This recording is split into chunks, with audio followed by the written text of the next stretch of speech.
Hello बच्चों, कैसे हो? एकदम बढ़िया। तो चलो learn Hindi and Gujarati channel में आपका स्वागत है। आज हम सीखेंगे अव्यय। अव्यय को हम अविकारी शब्द भी कहते हैं। ठीक है, तो चलो समझते हैं कि अविकारी शब्द कौन से होते हैं।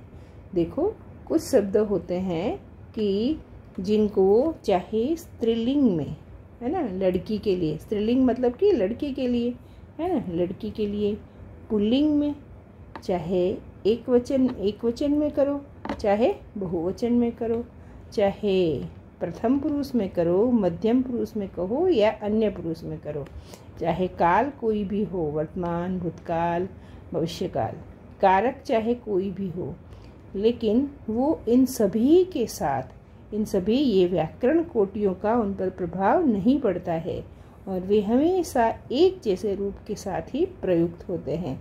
उन्हीं को हम अविकारी शब्द कहते हैं। कुछ वाक्यों से देखेंगे तो ज़्यादा अच्छे से समझ में आ जाएगा। ठीक है, चलो कुछ वाक्य देखते हैं।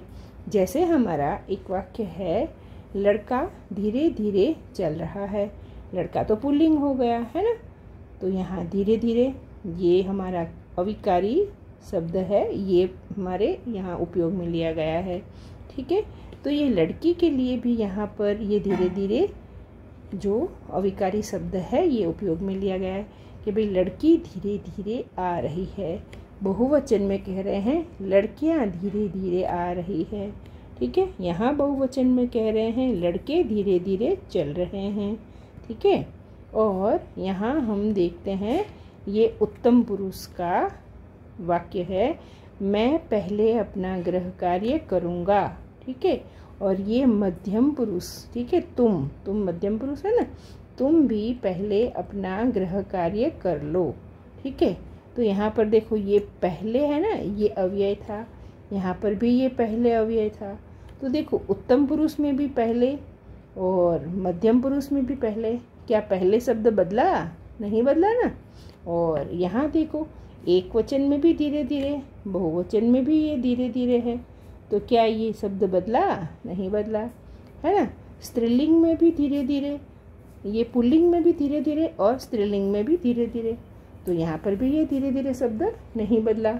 ठीक है, तो यहाँ हमने क्या समझा कि कुछ शब्द ऐसे होते हैं, है ना, जो चाहे पुल्लिंग हो, ठीक है, चाहे पुल्लिंग हो, चाहे स्त्रीलिंग हो, चाहे एक वचन हो, चाहे बहुवचन हो, चाहे उत्तम पुरुष हो, चाहे मध्यम पुरुष हो, चाहे कोई भी कारक लगो, कोई भी काल हो, लेकिन ये शब्द कभी बदलते नहीं हैं।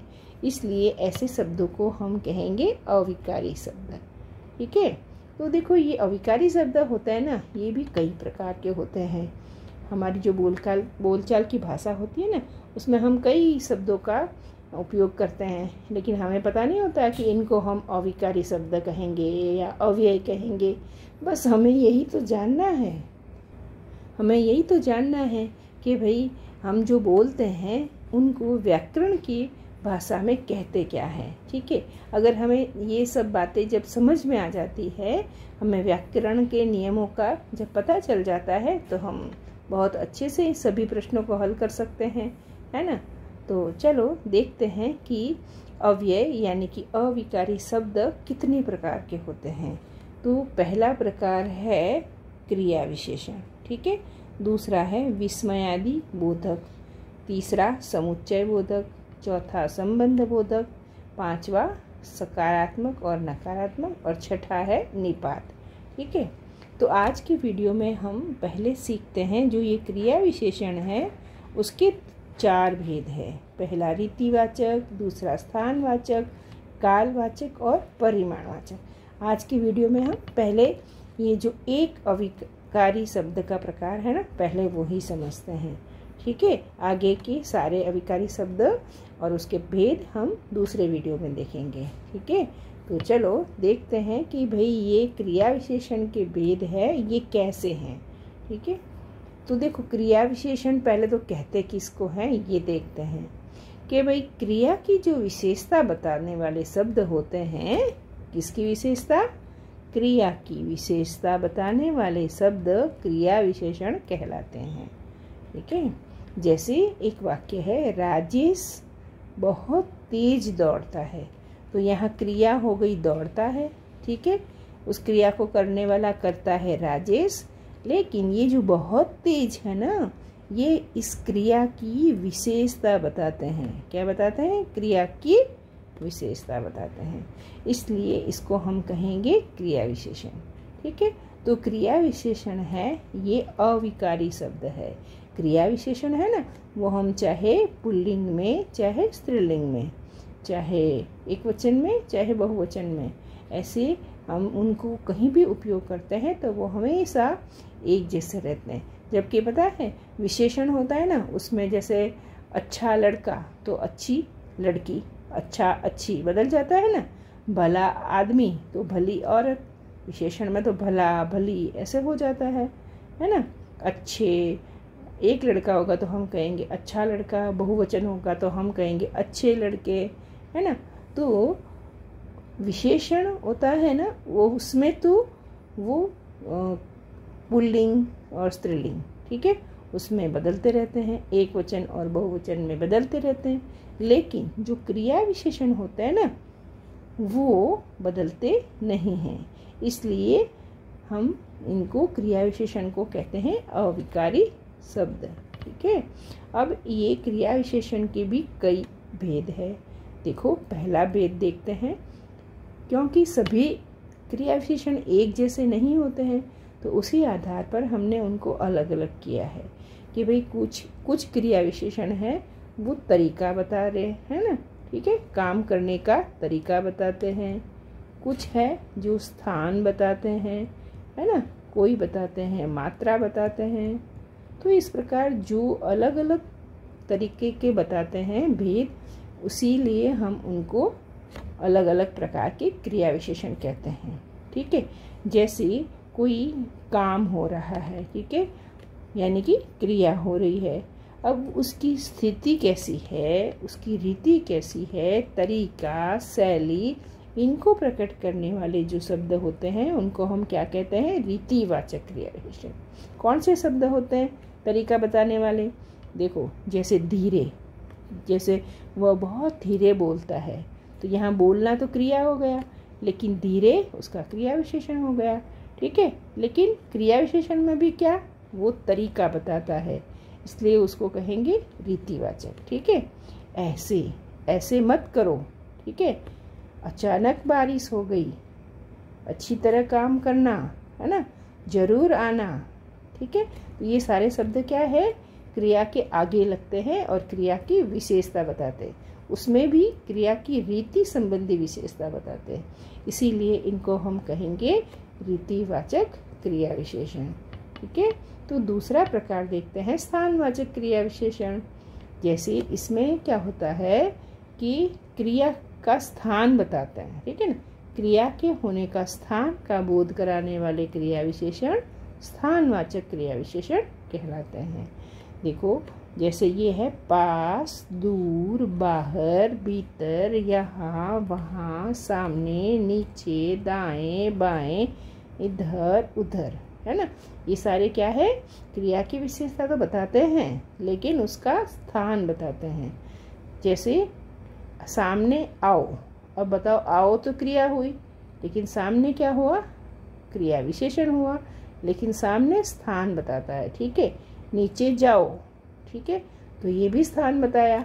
दाएं खड़े रहो, बाएं खड़े रहो, इधर आओ, उधर आओ, वहाँ मत जाओ, यहाँ मत जाओ, भीतर बैठो, बाहर बैठो, दूर जाओ, पास आओ, ये सब क्या है, ये सारे विशेषता ही तो बताता है क्रिया की, है ना। लेकिन कौन सी, स्थान संबंधी, स्थान संबंधी क्रिया की विशेषता बताने के कारण ही हम इनको कहेंगे स्थानवाचक क्रिया विशेषण, ठीक है।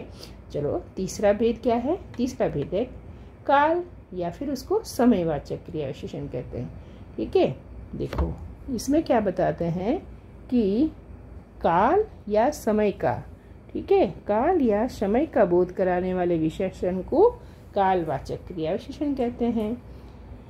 तो देखो जैसे शब्द है आज, ठीक है, मैं आज आऊँगा, तो आना और उसकी समय बता रहा है आज। मैं कल जाऊंगा, शीघ्र आ जाओ, सदा चलो, अभी मत आओ, कभी मत करना, पहले आ जाना, सवेरे चले जाना, दिन में काम कर लेना, तत्काल कर देना, बार बार करना, दिन भर पढ़ते रहो, तुरंत आ जाओ, लगातार काम कर रहा है, आजकल बहुत काम करता है, अक्सर आ जाता है, कब आओगे, अभी अब आओ, है ना। घड़ी घड़ी, एक बार, ये सारे ही शब्द क्या बता रहे हैं? क्रिया की विशेषता तो बताते हैं, लेकिन कौन सी? काल या समय संबंधी विशेषता बताते हैं। इसलिए ये जो क्रिया विशेषण होता है, ये कब घटित हुई क्रिया उसका उत्तर देते हैं। इसी कारण हम इसको क्या कहेंगे? काल या समयवाचक विशेषण कहेंगे। ठीक है। अब चौथा और अंतिम भेद है परिमाणवाचक क्रिया विशेषण। तो देखो, यह है ना, कितना प्रश्न का उत्तर देते, कितना, है ना। तो कितना यानी थोड़ा, ज़्यादा, है ना, ये मात्रा बताते हैं। इसलिए क्या लिखा है? क्रिया की मात्रा बताने वाले विशेषण को परिमाणवाचक क्रिया विशेषण कहते हैं। ठीक है। मात्र, है ना, जरा, अति, थोड़ा, बहुत, अधिक, तनिक, इतना, उतना, ये सारे ही क्या है? मात्रा बताते हैं। ठीक है।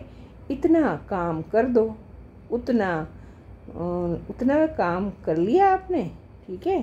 थोड़ा पानी पी लिया, है ना, बहुत देर कर दी। ठीक है। ये तो अति हो गई।